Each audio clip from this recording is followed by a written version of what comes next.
Hello and welcome to In My Podcast Era, a podcast where I chat to my favorite creators about their eras past, present and future. And today I have a very special guest, Western Sydney royalty, Eljana enthusiast, the mortal enemy of the biggest Groncha Nan, making waves in the drag scene, medium psycho. She's also a DJ, political receptionist. She's made a fair share of appearances on Kyle and Jackie O, a rising reality star who recently was on the Australian version of Celebrity Apprentice, the funniest bitch from the area, aka the one, the only Carla from Bankstown.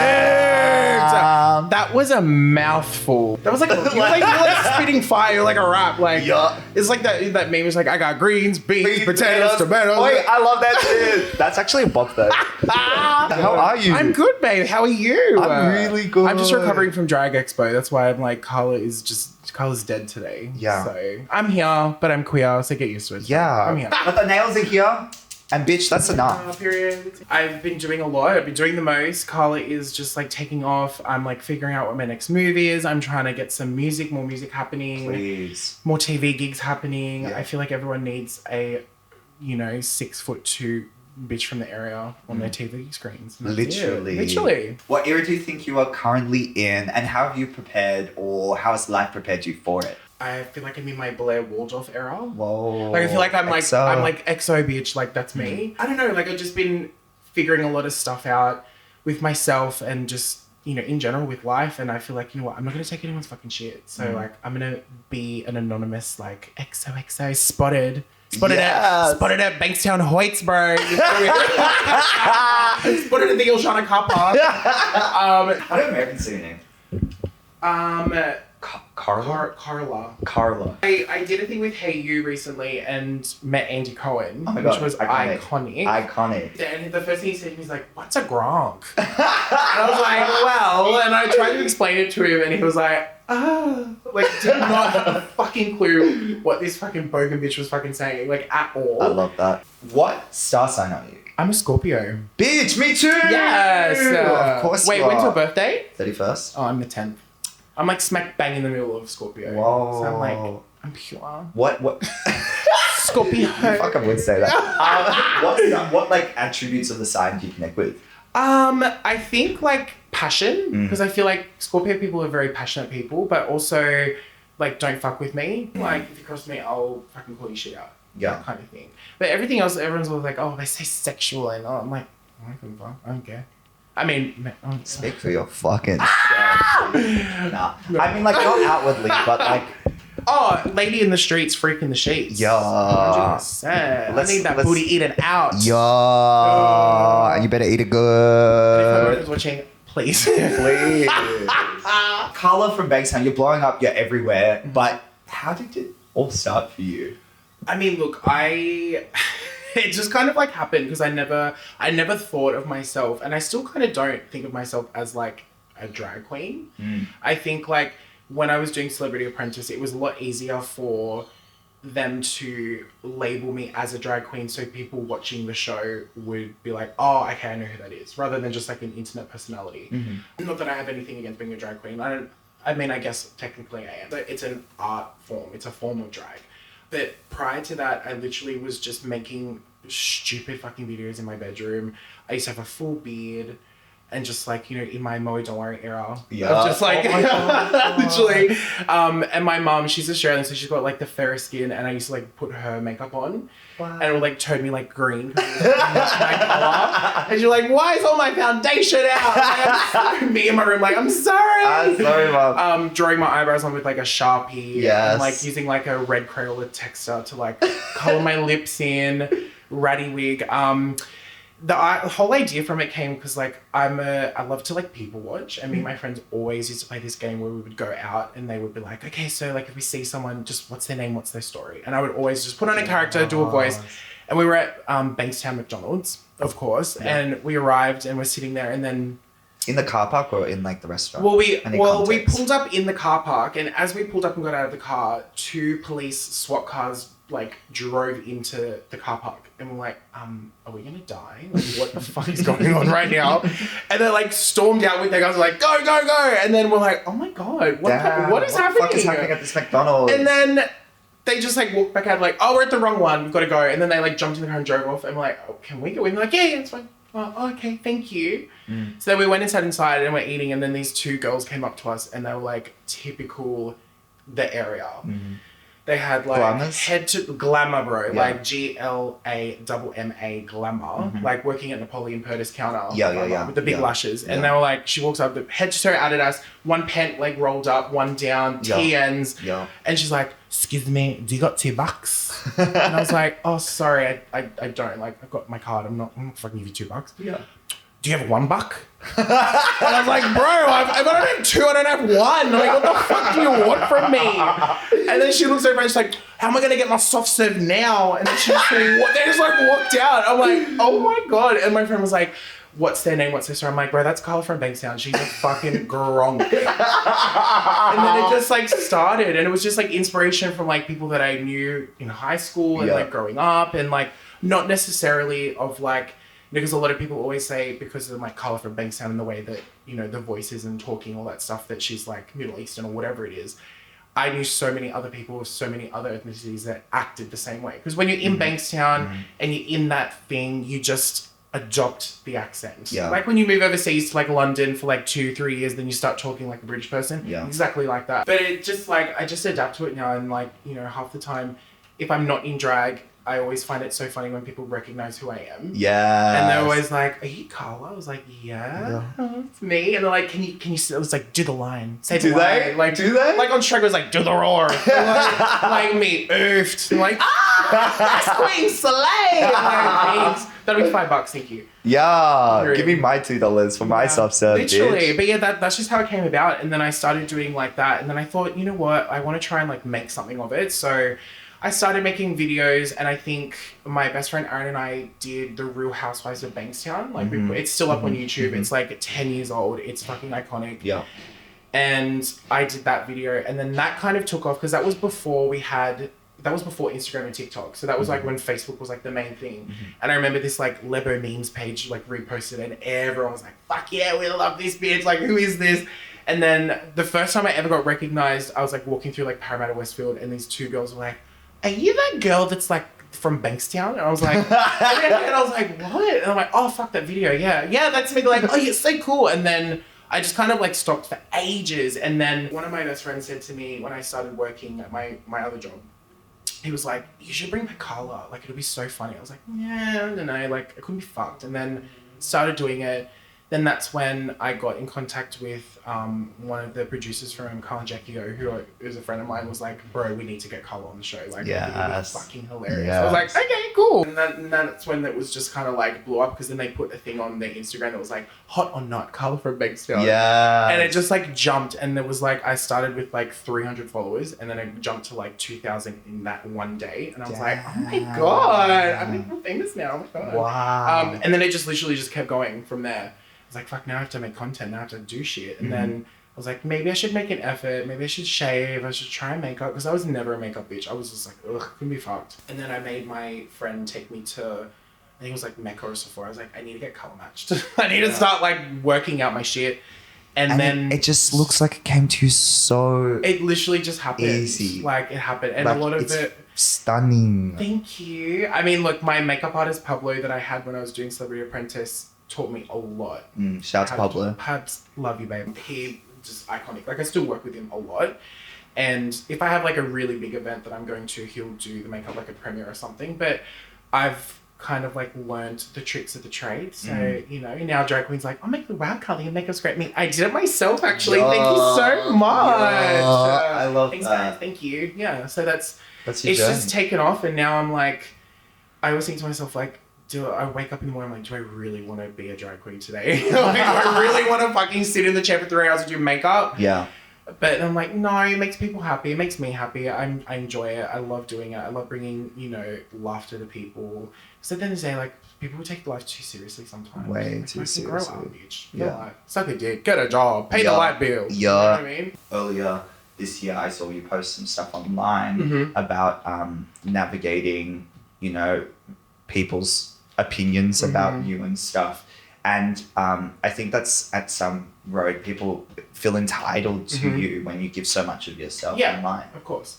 And I just want to know, like, I think that's an inevitable path for some people that put themselves out there. Yeah. How did you, I guess, navigate that, and what tools did you use to keep yourself essentially sane? Like, whether it's like therapy or like your friends or like, I mean, look, I was bullied all throughout high school. I went to an all-boys high school. Damn. So, yeah, bitch, it was in Bankstown. So it was like, it was horrible. And that was when I was going through my little emo phase. So I was like the first person in the whole school to have like an undercut. And everyone thought I was a lesbian for so long. And I was like, girl, bye. I just like, I've always been the same person. I've always had the same attitude. I've always, you know, I give time to anybody who wants it. I always talk to people. I've never been a bully. I've never, you know, said anything unless it's provoked or like they say something to me.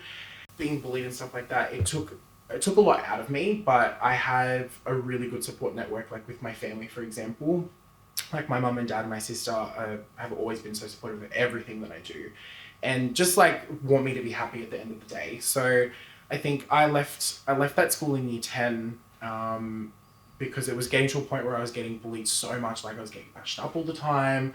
I had like food thrown at me. The best way to describe it is like that scene in Mean Girls where Katie Heron's like sitting in the bathroom eating lunch alone on her first day. Like that was me for so long at school. And it was horrible, but it's grown me, it's made me into the person that I am today. At the end of the day, making my content and people commenting and saying all that kind of shit, it's like, you still watched my shit. You still had the urge to comment on it. I got the views. And I got the brand deals too, bitch. Like, you know what I mean? Like, that's exactly what it is. And when I started taking off and things started getting a lot more busier for me, the first thing that my friend was like, said, don't read the comments. And I was like, okay, no worries. But obviously, like, I want to know what people are saying about me. Same. I want to know. Gossip Girl said it. You're nothing until you talked about it, bitch. I want to know what this bitch is saying about me. So that's it. But yeah, I remember reading comments and I got into like a really, really deep hole of like, fuck, what am I doing? Like, why am I doing this? And then I thought to myself, you know what? I am who I am. Like, if people don't like it, then they can suck my ass. Like, fuck off. I don't care. Literally. And then the show started, and then that was when I was just kind of like, you know what? I'm just going to live my life. I'm not going to care what people think about me. And yeah, I don't know what it is. Like, something just switched in me to be like, I don't care. I love to read the comments only because I love to see what people, like, the things that people can come up with. Like, I remember reading a comment, it was like, you look like your fingers smell like twisties and you smell like pickles. And I was like, well, I'm actually in my bed right now eating a bag of twisties. It's actually Cheezels, but thank you. Thank you. And I actually love pickles too, so thank you so much. Thank you. Yeah. When I read those comments, I always think to myself, like, you know, obviously they might have a lot going on. Like, for me being a queer person, it's like, you know, when people call you like a fag or whatever it is, it's like, a lot of those people, like even in high school, like a lot of the people that tease me for being gay, I see them on Grindr. Do you know what I mean? Like it's that kind of thing. It's like they're so insecure and they're so unhappy because they can't live authentically as themselves, but I can. So I just think people just need to like take a step back and think about it before they say it. Yeah. Because a lot of the times, like, you don't know what people are going through. No. We kind of talked on, like, you know, all the opportunities that were presented towards you. Yeah. What was the mentality you kind of took when it came to actually going for it? Because these things come with risk, right? Yeah, like, 100%. It's and the reality is, if you don't put in the work, there's no longevity. What was that like mental space for you at the time, or what did you have to like radically accept? I didn't really do a lot of brand stuff. I did a couple of like promotional things on Instagram, like influencer, whatever. But I think when I got cast on Celebrity Apprentice, it was a big reality check for me because like I watched that show all the time, loved it. And you know, the whole premise of that show is they get these like big celebrities who have a lot of contacts, who have a lot of money to like basically donate shit so you can win the task. And here's me being like, the only contacts that I know is like dessert boxes and like, you know, just random people that I know that have money but don't necessarily have a company. So I'm like, fuck, what am I going to do? And then that's when I kind of thought to myself, no, I need to like kind of like be a business person and think of it from that perspective. But, you know, once the show aired and then once people started finding out that I was on it, that's when I started getting approached to do a lot more stuff. And I've worked with a few brands that have been like, most of the brands that I've worked with have been incredible. Like a lot of them are so great. But there's been a few where they're like, oh, you know, we want you to do a video, but like you can't say this and you can't do that, and you know, don't say gronk and don't, you know, call people bitches. And but it's like, but you've watched my content, you know exactly what I'm about, you know who I am, you know what I do. It's just kind of like censoring that kind of thing. Yeah, right. Which annoys me a little bit. Like I did something recently with I mean, I don't really want to call them out, but I should. It was a great time. But I did something with them, and they were just basically like, everything's fine. You just can't say the word gronk. And I was like, but that's my whole like. It's thing. literally like branded. Yeah. Do you know what I mean? Yeah. And we like pushed back on them, and I was like, well, I'm not doing it if you're not gonna let me say gronk. Good. And they were like, they kind of scrambled a little bit, like, no, it's okay, but just try not to say it as much. And I didn't say it once the entire time I was there. It's like, I'm proving a point. Bye. Sorry, I'm not going to say it. It's just a lot of the opportunities that have come to me have just been so great. And I've just learned to say yes to everything. Because even with like my content when I create stuff as Carla, I always think like, what stupid job can Carla do next? Because like I've done reception, I've done like, you know, fucking ghost hunting. Yeah. I've done everything. And I think it's just so funny to put Carla into those random situations. Yeah. And see how she would approach it. Yeah. Like hairdressing, nail salon, back waxer, therapist. All that kind of shit. I want to see Carla as a judge on like Drag Race or something. You know? Girl, Drag Race, yes. The season that's coming out soon, they approached me multiple times and asked me like, are you going to audition? And I was like, oh, I don't know. I can't fucking sew, bitch. I buy all my shit from Boohoo and ASOS. Like, I don't sew. I mean, I could barely walk in heels at that point. And I thought, you know what, maybe I should just do it. And then one of the producers messaged me on Instagram, was like, Carla, we really want you to audition for it. It'll be so much fun. So I did. And then I think I was actually in Melbourne with Etc.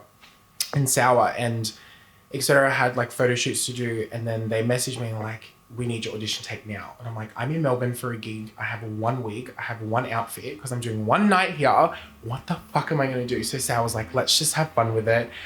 There was like a design challenge where you had to make a dress out of unconventional shit. So I like went into the bathroom in the hotel and just like took all the towels and made like a fucking towel dress. Yep, like it was fucking messy. Yep. The messiest shit I've ever done. And then I rang the guy and I was like, listen, I don't know if this is going to work. He's like, please just send something in. And then they're like, okay, cool. So I sent it. And then obviously like, sorry to say, I'm not on Drag Race, but you know. I mean, look, I had like a kind of drag judge experience. I hosted Slay for Pay at Universal. Yes. And at the time I was like, my drag is so messy and I'm going to be judging all these poor drag queens that are like trying their fucking hardest to sew these fucking shit together. True. And here's me in my fucking pretty little theme, little dress. And I'm like, hey, yeah, I made this bitch, so what? I was nice about it because I could see, like, I love all forms of drag and they did such a good job. But yeah, like, I just think it's just, it's been so much fun doing everything and I just love being a fucking gronk. What's the most valuable piece of advice you've ever received? I think there was something that I heard, I think it was RuPaul said it. It was, what other people say about you is none of your business. Yeah. That's like my favorite thing. I live by that. Yeah.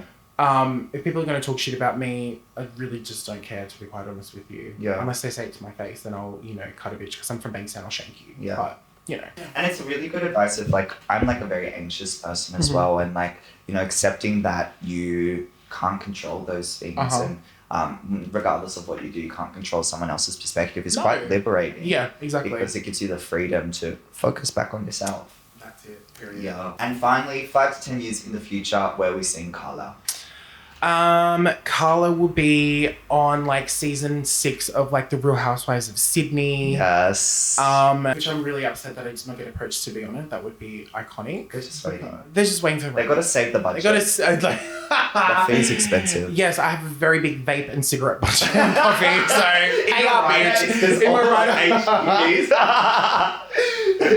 I need my I get. Thank you very much. I think I would really like to have my own show. I think Carla needs her own show. Yeah, I'd love to do another TV show or have my own TV show. I'm working on music. I really want to do like a Carla album, like an EP, and do like a tour or like a comedy tour, something like that. Just get together something and just like spread the gronkiness to the world. But I don't want to do like the main cities like everyone's, you know, doing like Sydney, Melbourne, blah, blah, blah. I want to do like the most random places. Like I want to The go to Dubbo. RSLs. I want to go to Rudy Hill RSL. Yeah. I want to go to Blacktown RSL. I want to go to Panthers. I was literally about to say Panthers. That place is lit. I want to go to Panthers. Yeah. You know, or like, you know, Riverside Theatre at Parramatta. Just random places. Yeah. So I think that's my goal. Like the whole reason why I do what I do is obviously to make people happy, but also like to, you know, make money that I can support my family, support my friends, and just, you know, make sure that they're okay as well. Because like everyone's done so much for me over the years. Like it's just something I just want to give back to people. Carla, thank you so much for coming on today. Me. That was really fun. That was good. Yeah. If you like what you see and hear, then like, comment, and subscribe. Period. Bye. Bye. Bitch.